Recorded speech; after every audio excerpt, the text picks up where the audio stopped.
Here we go. Good afternoon, Crystal. How are you, ma'am? I'm wonderful. And yourself? Doing great. It's a good day to be me. That's a good thing. Good thing. You have a decent weekend? I did have a good weekend. I went to a jazz bar, and I also went to the brewery art show or Oh, brewery art walk, okay. which was fabulous. Met some friends out there, really cool. Saw some good stuff. Met an author, and got his book for my book club. And so, yeah, I had a good weekend.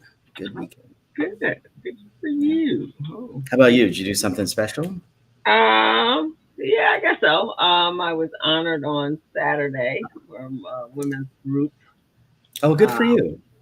so I got an achievement, a community achievement award for my work in the community. And that Wow. was awesome. And then on Sunday, I went to a soul country music festival. Wow. Wow. You hmm had a great weekend. How was hmm the festival? It was fine. We were all in our cowboy gear, cowboy hats, and I didn't wear well, I wore booties, but cowboy hats and booties, Oh, good and for you. Wow. I wish they I were. had a picture of you in the cowboy hat. I bet you were I'll, something else. I'll send it to you. Cool. And then we had, and it was music. It was country music. The newest thing right now is called country soul. Oh. And so and there's a lot of line dancing that is connected to it. So that's what Oh, it was, yeah. line There you go. dancing and a actual competition for the for six it was six finalists, and so they were competing, How and they about were from that? all over the countryside with their country western deep roots from Memphis, Alabama, Oklahoma, Texas, Oh, California. how about that? How Uh-huh. about that? Good for you. Well, it Yeah, sounds like a fun time. it was. Cool. Well, we have, I wouldn't say as equally fun topic to talk about today, but I think it's pretty important. It revolves around the QDI and why they might be outdated and why that might matter to a plan sponsor. And I know Mm. you've got a lot of folks that are getting into that period where if they have an employee, they've got to hire him. So a QDIA is a QDIA. Let me stop that jargon. A qualified, Qualify that for the non-jargon people in the yes, audience. yes, yeah. Um, a qualified default investment. Um, uh, Default investment. Oh, qualified default investment. Yes. Um, Okay. it's it's when it occurs when the participant isn't able to make a selection or doesn't know what selection to make when they choose their investments. Alternative qualified default Okay. investment Alternative. alternative. Okay. So Okay. when the participant doesn't choose an investment, they are put into what's a QDIA. And for many people, that is a target date fund. The beauty of the target date fund, and you've seen those are the ones where the fund is followed by a particular year, like 2030, 2040, 2050, 2055, something like that. hmm And um, the cool thing, the good thing, the interesting thing about target date funds is that they gradually get more conservative as the participant gets older. Oh. So Okay. you could start that fund at uh, 24 years old, let's say, and it's what I like to call a fire and forget option. You start the fund, you have a professional manager manage the assets. They gradually get more conservative as you become older. And so hmm the participant just has to be responsible for putting enough money in. That's the way that they're sold. They're a good option for plan sponsors to choose because they at least have a fund that is being managed by professionals uh, around the age and when that participant is going to be turned 65. So that's a good way to try and take care of your participants. The Okay. problem that I have with qualified, I'm sorry, with QDIAs with target date funds is that when we were young and we were just out of high school or just out of college, we pretty much, for most of us, had very similar needs. I know for myself, it was drinking beer and paying rent and paying off my student loan. Okay. That was pretty much my concern. Mm-hmm. I think once we get into our 30s and certainly our mid 30s, things can change dramatically. We may start having children. Our parents may start to get older. We may Mm-hmm. start to get more conservative because we do have children, or more Mm-hmm. aggressive because we do have children. However, that works out. But your lives become dramatically different, I think, in your late 20s, early 30s, whereas in your early 20s, you kind of look like everybody else. And so, Right. for that reason, I think, and certainly when you get into your 40s, you really start to look different. Once you start to enter what we call that sandwich generation, where your parents are getting older, your children are thinking about going to school, the money, you may be in your prime earning years, but your money is becoming tight, and how you handle that, and hopefully you're doing that with someone else, your spouse, but how you handle that could be dramatically different than how someone else does. So Mm. to lump you into a big pot, I think may or may not be the best thing for you. However, however, that's why there's so many different type of target date funds. Some that go to retirement, some that go through retirement, some that are more aggressive, some that are less aggressive. And so, as a plan sponsor, it's really good to start to evaluate those. And so, we're gonna break that down uh, here a little bit when we start talking about these guys. So, um, first thing I just want to say is, have you ever had one? Have you ever experienced that? No, I haven't. Yeah. Actually, didn't. I mean, I've heard of them, but no, I have. I don't even think that I know of anyone, or when I was in that industry, that they sold them one of those. But most, I think their clientele was our clientele was older. Hmm. Hmm. They were in their 40s, in Yeah. their 50s. Okay. Okay. Yeah. Uh, the first time I came across them was in the mid to late 2000 singles, the 2000s, 2005, 2007, that kind of area. And Okay. they were sold as that fire and forget method. And like I said, I think they're a great way to go. However, things change. The markets have changed, workforces have changed, people's risk tolerance and landscape has changed. Right now, we're looking at shutting down, or the government is shut down. The healthcare may go away. So different things are affecting people in different ways. And as much as I believe in stay the course, that may not be appropriate for some participants. So it's always Mm. good for participants to say, hey, to their financial advisor, to their retirement plan advisor, let's evaluate this and see if this is appropriate for me.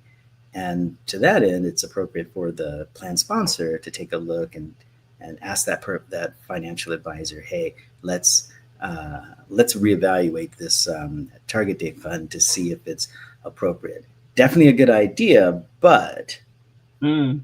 it does require some evaluating to make sure that it's okay with you. So I have five things that someone when they want to may take a look at with regard to um, why they may want to change that. The first one is glide path mismatch. Some target date funds haven't changed themselves since the early 2000s, and so Mm. they may not be taking into account that people are now working till 67, and like for your folks, where they have a Their they're own still business. in their own business, but you call the second chapter or third chapter. I love Hmm. that terminology. A target date fund may not be set up to do that, and so it may be a situation where that participant needs to move. Instead of having the target date fund where they are, they may need to switch it back to something dramatically Right. more aggressive, because they're going to be Hmm. working for the next 20 years, Okay. even though they're retired, right? Hmm. So, or not, depending on how they feel, right? So, The glide path mismatch, the fee drag, that's the big one right there. Are you paying the right amount for what you're getting? Right. I think that's a big one because, target date funds, you do get professional management. Um, and so you got to pay for that. And that is expensive. So you want to know, I haven't seen very many that are overpriced, but you do want to realize that if you're paying for a professional manager to manage your assets, uh, you got to pay for that. And that's worth evaluating. The other thing is that, you know, people are getting into workforce in and out. They just have different needs than they may have had 10 to 15 years ago. So it's always good to just make sure that's right. Do they have ESG options? Is how much flexibility do they have in that target date fund? Mm. Now, Um, when they have though that with the free fee drag, I mean, because if we're talking a span of time that could be over 20 something years, right? that's correct. Yep. So in that time, you could have multiple agents. Multiple. Well, you could I'm sorry. have over a 20-year span. You could have, because these people work for a company, so they could be moving in and out. So, what does that look like if you're developing, like with you, I'm developing a relationship with you as my plan advisor, which is kind of independent, right? So Mhm. whatever is happening, you should be always there, unless you decide to retire yourself. Indeed. Yeah. One Right. day, maybe one But day. within that fee drag, would that be the same scenario? So I, th- I'm not exactly sure I understand your question. Are you asking?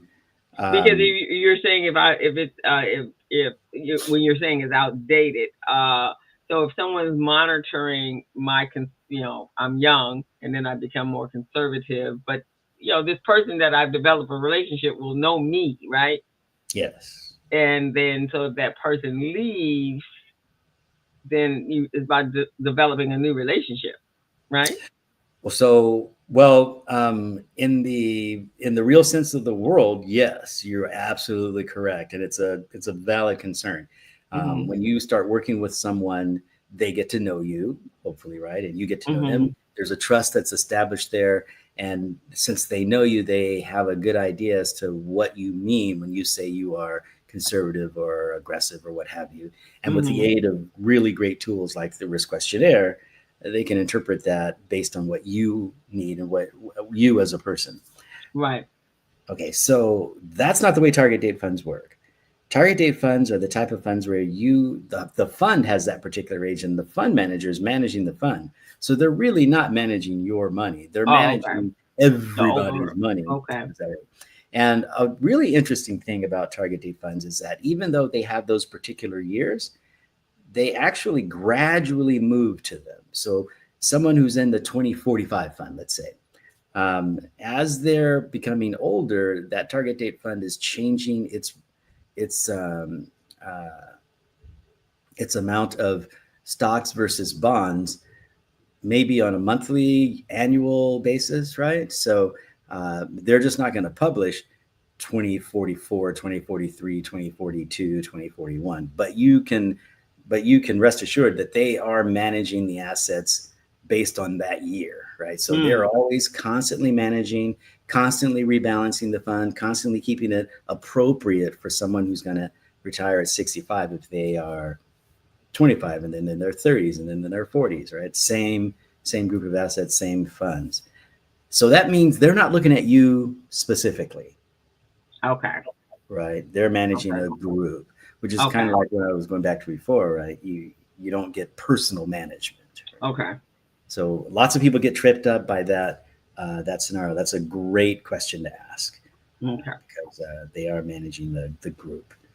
Okay, so the other one of the final points in my research that I found was that some qualified, some QDIAs include lifetime income accounts. They've become a little bit more managed accounts. They've become a little bit more specific to investors, perhaps. Mm. And so, as a plan sponsor, as much as I think target date funds are definitely appropriate and really great things to have, there are other tools out there that can serve as qualified default investment alternatives that are worth viewing. Depending, and you may change your mind depending on your company or other. You may be the HR person slash the finance person or owner of the company that might decide, you know what, instead of a target date fund, I'd rather have a lifetime income fund. Where Mhm. you get Mhm. it comes with an insurance component or annuity component to help that person have some monies when they retire. Right? Or Mhm. you might decide you want to do a managed account, which is kind of like a target date fund, or although it is a bit more specific to the individual, a bit Okay. more. Okay. So there are all kinds of options for folks to take a look at. So um, just a little bit different. I personally like qualified funds. I think though that, or I'm sorry, I like target date funds. I think that a person has to look at how that fund is being managed and make sure that, I don't want to say this the wrong way, but make sure that they know what it is they're investing in and know that they may have to do some tweaking. Like, for example, maybe the 2045 fund is appropriate for you, or perhaps maybe the 2065 fund is appropriate for you if you can take more risk. Or if you Mm. can't take as much risk, maybe the 2045 and the 2050 fund are appropriate for you so that you can move that risk around a little bit, right? So just think of, okay, we have a static investment here. How I use that, since I know it's static, is dependent upon me. Does that make Mhm. sense? Mhm. Mhm. So, so that's the rub with those. Okay. Um,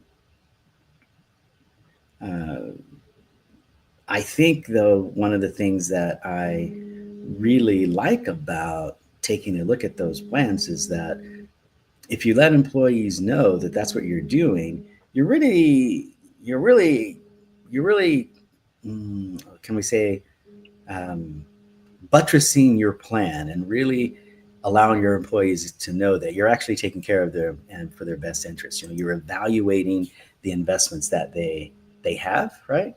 And you're Mhm. making sure that that fund is appropriate, which I think Okay. it's a good thing, because when Okay. you get right down to it, people don't have benefits because they're nice for the most part. No. They have benefits so they can attract, uh, uh, recruit, retain, and reward employees that are there that are going to be long term. So Mhm. showing your employees that you are taking a look at that qualified default investment alternative, making sure it's appropriate for their organization, that lets Mhm. your employees know, okay, this is something that we may want to engage in. My employer is engaging in it. It's important to them. It should be important for me. Okay. Yeah. Okay. So Okay. the So that's other thing, okay. Go ahead. and this is something that a lot of employers don't quite get until they move to I want to say a medium to larger size company. Mm. But having a target date fund that works for you as well as the rest of your portfolio, and having your employees engage in that retirement exercise, um, it enables timely transitions into retirement, and that's important for a couple of reasons. As employees get older, um, Mhm. I hate to say it, but sometimes we get more expensive. So moving people through your organization is a good thing. Freeing up those dollars from expensive employees down to younger employees to actually bring more youth and vigor and knowledge to the organization is a good thing. Having a decent retirement plan, encouraging your folks to do that, helps your company move people through the organization, right?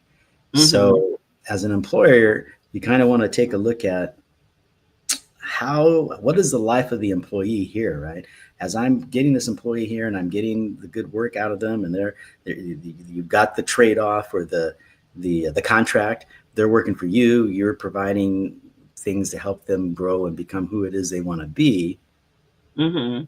At some point, you want to get them off the payroll, Right. perhaps into a mentor type situation, so they can mentor or make room for younger employees. Okay. Mhm.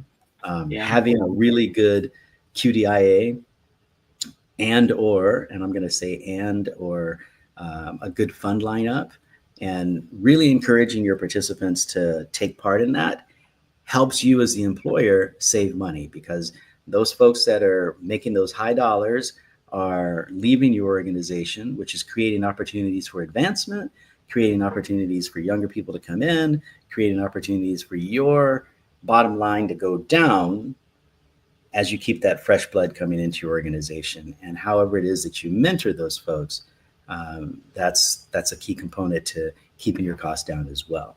So as an employer, as you're looking at your organization, a QDIA that works well for your organization just helps you on that path, Mm. helps you keep those costs down, helps you mentor situation, helps you promote and advance people. It just helps things go. Whereas not having one could have people stuck and afraid to go, afraid to leave Right. because they Right. don't have enough Exactly. money, right? So Mhm. they're going to stay with you. So that's the QDIA. That's why they can be outdated, and that's why it really matters. So that's it. Okay. There All right. you go. There you Well, go. I can see that we always talk about the fact that young people are not that engaged in when they first start, and they know they're gonna, one of their benefits is a pension plan, but retirement seems so far off.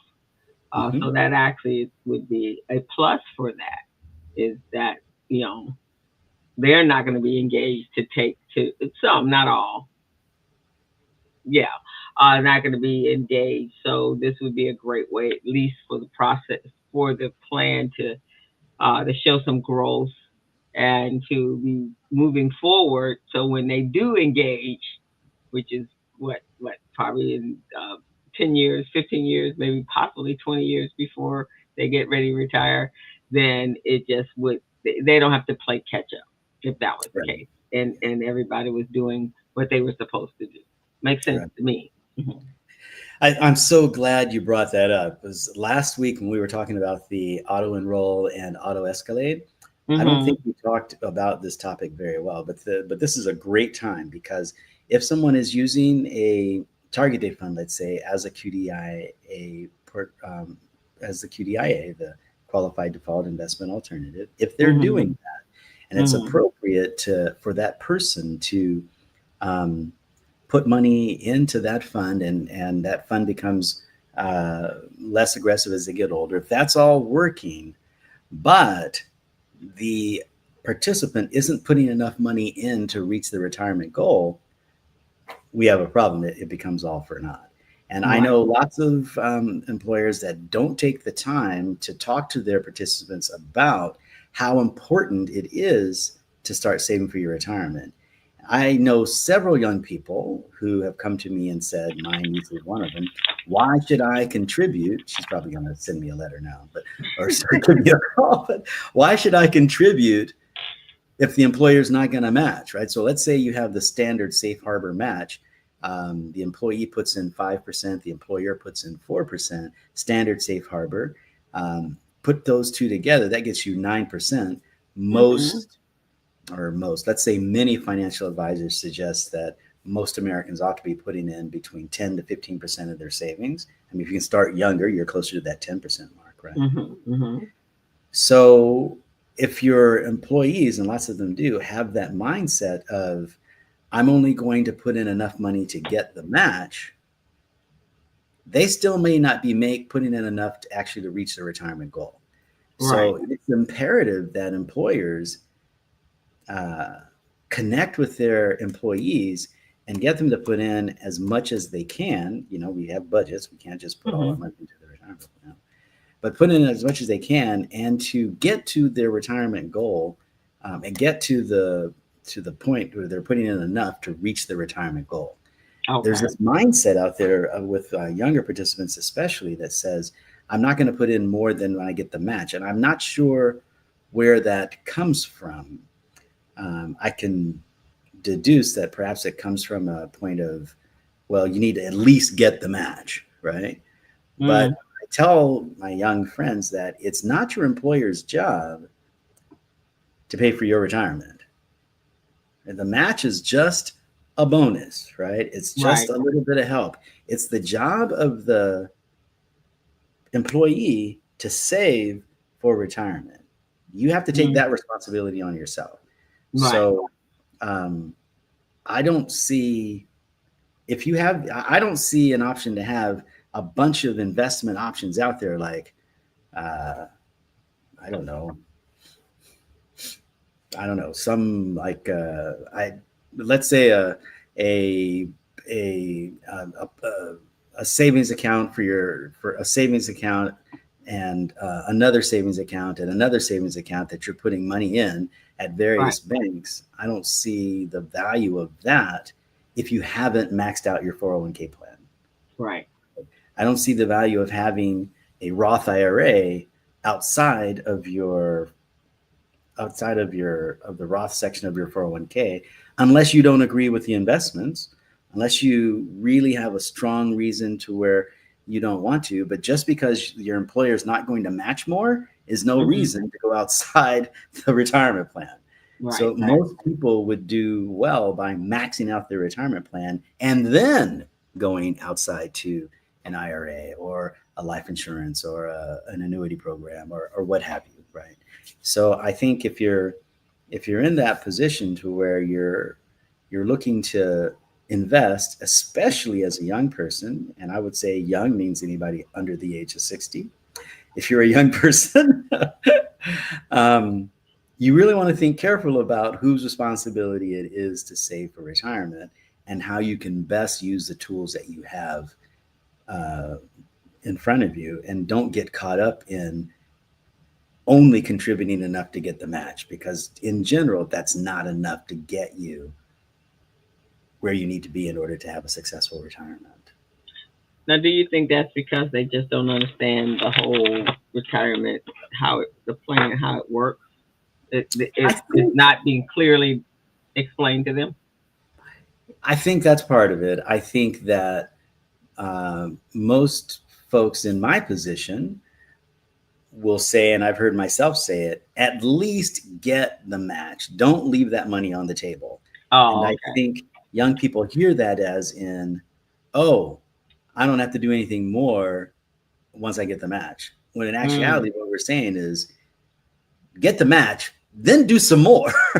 Then put enough in to reach your goal. But at right. least get the Exactly. match, right? At least. And that's Yeah, your that's a starting point. Your start. starting point. Yeah, that's a starting point. But ultimately, it lies on you Yes, to make sure that you have what you need to retire. exactly. Mm, Most okay. definitely. Okay. And that's the point we have to drive home. Even though it's far, far away, and some people might say, I might not even get there, right? Some people say that. I think I Yeah. said, you still, you still want to, you still want to prepare Oh, for it, because if you do get there, you want to be happy. You don't yes, want to you do. You do. You do. rough No, very important. it. Yeah. You know Hmm. what? We started this whole program, and I did not even read your bio. So I'm gonna, I'm going to do that. I'm going to read your bio, Okay. just in case people don't know who you are, and then we're gonna call it. We're gonna call it a day. How's that sound? That sounds fantastic. Okay. Well, everyone, thank you so much for joining myself and my friend Crystal here um, on the patio. I'm Jevon Thomas, retirement plan advisor, and Crystal Mitchell is a business coach and consultant. She's the CEO of Mitchell Business Solutions, a co-director of Recycling Black Dollars, co-host of the Business Zone with Crystal and Gilbert. It's another weekly online radio show. She's an instructor at Mount San Antonio Community College, a certified network for teaching entrepreneurship instructor, and a QuickBooks Pro Advisor financial strategist. Crystal, thanks for taking the time. Always wonderful to see you. And next week, we'll have another riveting topic. I haven't figured it out yet, but I will let you know. How's that? You just know it's going to be riveting, huh? Riveting is the word. Riveting. Yes. Well, I look forward to it. All right. It's been great having you today, and we will see you next week. All right, everyone. Bye-bye. See you next week. Have a good weekend. Happy Halloween if you're into that.